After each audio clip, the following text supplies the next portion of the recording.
जिस IIT advance का डर हर एक बच्चे में बना रहता है, वो सोचता है कि पता नहीं कि उसका टेस्ट शायद कुछ अलग लेवल का आता है, हर बच्चे के बस का बात नहीं है। क्या रियलिटी जानते हैं कि वो टेस्ट क्या करना जानता है या टेस्ट क्या करता है?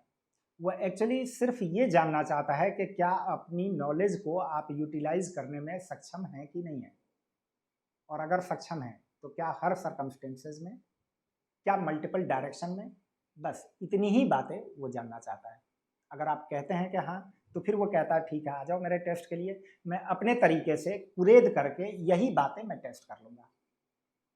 तो वो क्या करता है कि एक क्वेश्चन आपका बहुत बेसिक से कंसेप्ट पे क्रिएट करेगा। जैसे जो क्वेश्चन की लेंथ पता चला कि आधे घंटे का हो, आधा पेज का हो, मतलब कि उसने एक टफ और बोल्ड एक सर्कमस्टेंस क्रिएट किया। बहुत सारे बच्चे तो ऐसे वो क्वेश्चन देख करके सोच में पड़ जाते हैं कि यार इतना लंबा कभी सवाल तो किया नहीं है और हमसे नहीं हो पाएगा।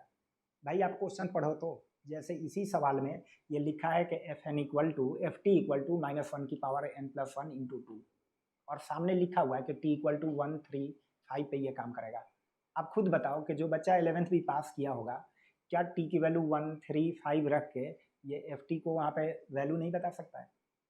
और देन उसके बाद जब एफ टी बन गया, यानी कि एफ वन 1 पे 2 पे 3 पे बन गया, तो आगे यही तो पूछ रहा है कि टी 1 से 3 के बीच में ये फॉर्मूला है, 3 से 5 के बीच में ये फॉर्मूला है।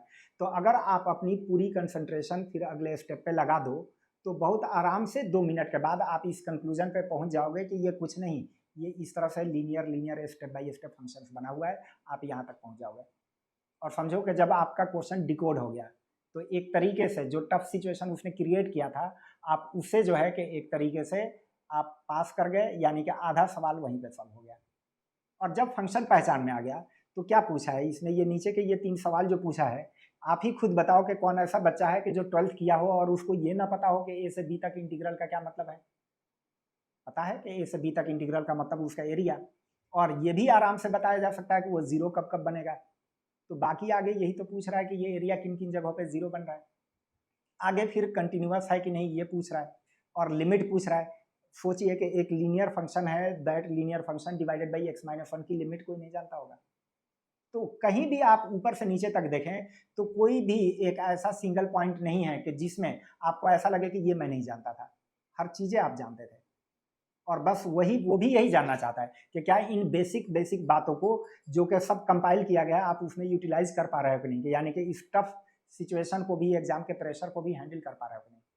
अगर जिस बच्चे ने सवाल की शुरुआत से और आखिर तक जो भी 4 मिनट लगने वाला है, अगर अपनी पूरी एफिशिएंसी इस पे लगा दिया और पूरा कंसंट्रेशन लगा दिया, तो इस तरह के भी टफ सवाल हो जाएंगे।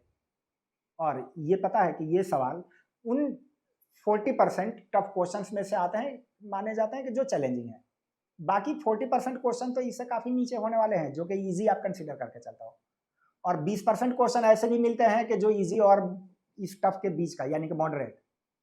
और वो 60% तो आप सोचिए कि जब ये ऐसे हो सकता है, तो क्या वो आराम से नहीं हो सकता। और आप भी जानते हो कि अगर 55-60% कर देंगे, आपके टॉप 4000 में आपकी स्कोर रहेगी। मीन्स समझने की यही जरूरत है कि बहुत नॉलेज की जरूरत नहीं है, बल्कि उस सिचुएशन के हिसाब से, उस सिचुएशन के लिए आपको बिल्ड करने की जरूरत है। तो ये भी क्लियर हो गया कि अगले 8 दिन में आपको क्या करना है।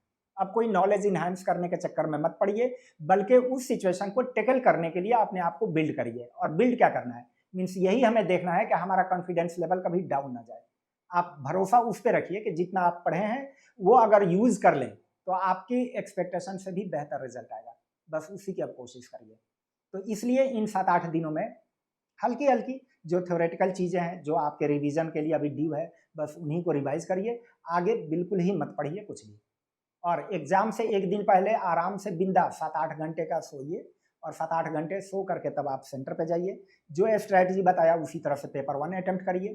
पेपर 2 के लिए बीच में लगभग 1.5 घंटे का टाइम मिलेगा कि 12:30 बजे सेंटर से निकलेंगे और 2 बजे फिर एंटर करना होगा। उस 1.5 घंटे के लिए ऐसी जगह ढूंढ लीजिए कि जहाँ पे ज़्यादा गर्मी ना हो, ज़्यादा धूप ना हो, कि ताकि वहाँ पे थोड़ा सा चिल करें, और फिर उसी जोश के साथ आप सेकंड पेपर में जाइए। तो जिस बच्चे ने इस तरीके से कंसंट्रेशन के साथ अगर हर एक क्वेश्चन को अटेम्प्ट किया, यकीन मानिए कि आपका रिजल्ट आपकी एक्सपेक्टेशन से बेहतर जाने वाला है। तो उम्मीद करता हूँ कि ये वीडियो आपके लिए जो है कि काफ़ी इंफॉर्मेटिव रहा होगा। Thank you.